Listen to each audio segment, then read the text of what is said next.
রাস্তায় দেখতে পাচ্ছেন একজন বিশিষ্ট লোক আসছে।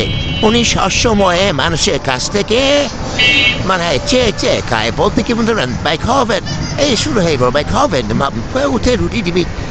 এই রুটিটা দেওয়ার পরে সে বলবে না আমি এই রুটি খাবো না, মানে সে একজন সমাজসেবক লোক, তাকে এইভাবে ইনসাল্ট করাটা ঠিক না।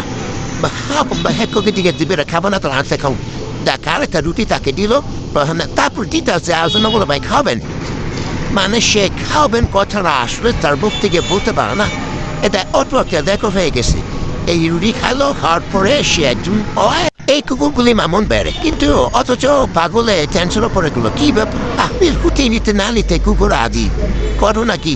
এই কুকুরের দিকে তাকিয়ে দুই এত কুকুর একজন লোক কুকুর খেতে, তারপর যাচ্ছে নাকি একটু মামুন বে কুকুরে খাওয়াবে বলে কুকুর চলে আসছে, কিন্তু এই কুকুরের রুগী থাকছিল যে পাগলের কাছ থেকে, যে পাগলে চেয়েছে কেন, মানে একটু রেখে জায়গায় কী করবো, মাস্টারের বেশি মুখে দিকে তার কিছু করার নাই, মানে সে রিল্যাক্সে খাবে, কুকুর চেয়ে থাকবে।